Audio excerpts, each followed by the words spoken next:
trevas viu uma intensa luz. Louvado seja nosso Senhor Jesus Cristo. Ressuscitou nosso Senhor, está vivo no meio de nós. Eis, irmãos e irmãs, concluindo esse nosso retiro, anunciamos essa grande alegria. O Cristo ressuscitado está vivo entre nós. Reunidos na alegria deste dia da Páscoa, somos, irmãos e irmãs, convidados a celebrar a vitória do Cristo e procurar valorizar com os sinais dessa vitória as conquistas e vitórias de cada um de nós, das nossas comunidades, e mesmo os passos de libertação que cada um de nós, pela força do Espírito, foi capaz de dar ao longo de nossa caminhada quaresmal, ao longo de nossa vida pessoal. Cada um foi chamado a dar passos de conversão. E são todos esses passos que nós hoje celebramos em comunhão com Cristo ressuscitado.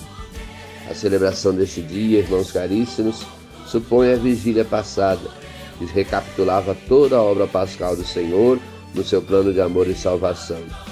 Agora, nos fixamos mais na própria ressurreição do Senhor, começo da nossa ressurreição.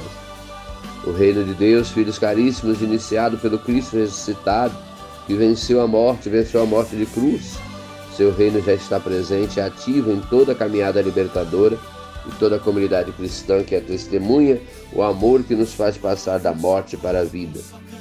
Olhando então a Páscoa do Senhor como passagem do homem velho ao homem novo, passagem da vida do pecado ao estado de graça, passagem de um mundo das trevas para o mundo da luz.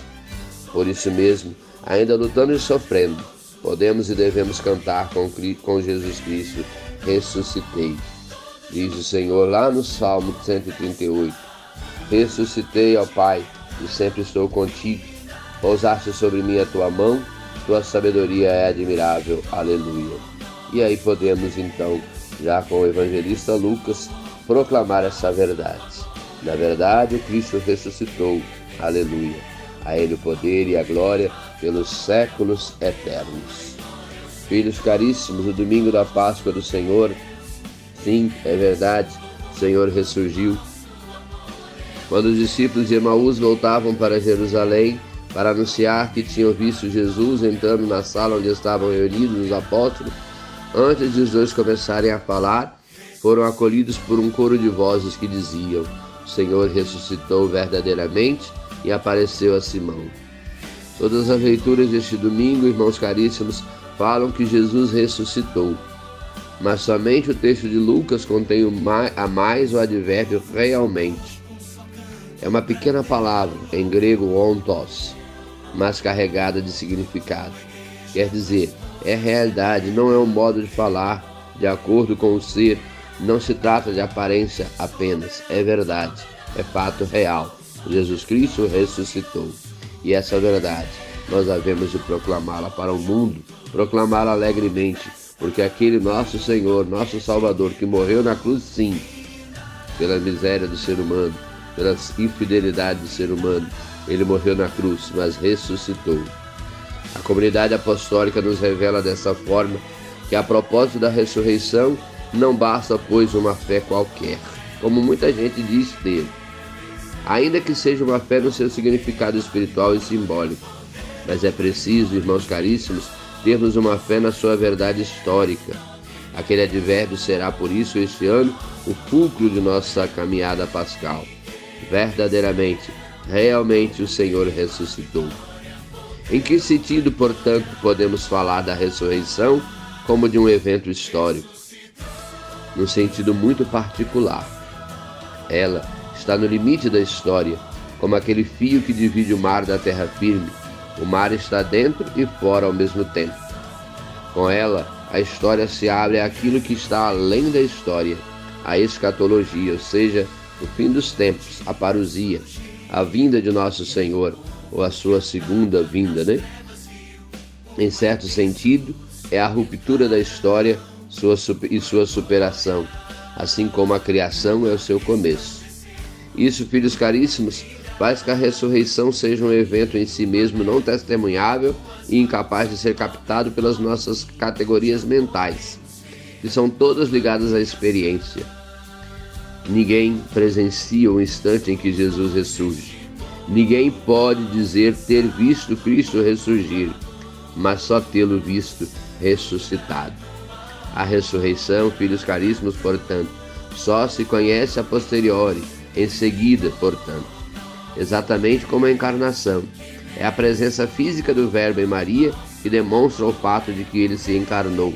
Assim é a presença espiritual de Cristo na comunidade, tornada visível pelas suas aparições, que demonstram para nós que ele ressuscitou realmente. Passa pelos discípulos de Emaús, conversa com Maria Madalena, passa por tantas outras realidades. Os discípulos já reunidos nos domingos, como vamos ver nos domingos posteriores. Estando os discípulos reunidos, Jesus entra onde eles estavam sem que as portas se abram, ou seja, o corpo glorioso. Isso explica o fato desconcertante de que nenhum historiador profano menciona a ressurreição. Aquele evento não tinha relevância e sentido senão para quem experimentava as consequências no seio da comunidade. Filhos caríssimos, em que sentido podemos então falar de uma abordagem histórica da ressurreição de Cristo? O que se apresenta à consideração do historiador e lhe permite falar da ressurreição são dois fatos, portanto: a improvisada e inexplicável fé dos discípulos, uma fé tão tenaz, capaz de resistir à prova do martírio. Recordamos, todos os apóstolos, exceto São João, também experimentaram o martírio da mesma forma que Jesus Cristo. Isso tudo pautado pela fé. E a explicação de tal fé que eles nos deixaram. Retomemos, pois, seu testemunho para ver até que ponto nos é permitido com ele entrar nesse evento da ressurreição. O apóstolo Paulo, que tem um encontro, portanto, com Cristo ressuscitado, lembremos que o Paulo não era do contexto dos 12, não era do contexto da caminhada de Jesus, naquele contexto ele era soldado do Império Romano, mas depois ele tem o seu encontro com Cristo ressuscitado. E assim, por volta do ano 56, já 23 anos possivelmente após a morte de Cristo, Paulo então escreve: Lembro-vos, irmãos, o evangelho que vos anunciei, que recebestes, no qual permaneceis firmes, e pelo qual sois salvos, se o guardais como vos anunciei, de outro modo teríeis acreditado em vão. Transmiti-vos em primeiro lugar aquilo que eu mesmo recebi. Cristo morreu por nossos pecados, segundo as Escrituras. Foi sepultado, ressuscitou ao terceiro dia, segundo as Escrituras. Apareceu a Pedro, Kefas, e depois aos 12. Em seguida apareceu a mais de 500 irmãos de uma vez, a maioria dos quais ainda vive, enquanto alguns já adormeceram. Posteriormente apareceu a Tiago e depois a todos os apóstolos. Em último lugar, apareceu também a mim, o abortivo. Primeira carta de Paulo aos Coríntios, capítulo 15, versículos de 1 a 8. Eis aí um testemunho da ressurreição de Cristo. Eis aí um testemunho dado por aquele que encontrou-se com Cristo ressuscitado. O apóstolo Paulo, o apóstolo dos gentios, o apóstolo dos pagãos, que primeiro era perseguidor dos cristãos e que depois desse encontro com Cristo ressuscitado passa a um grande missionário. Que também nós possamos nessa Páscoa que ora iniciamos encontrar-se com Cristo ressuscitado e da mesma forma de Paulo ter também a nossa vida transformada e passarmos do homem velho ao homem novo.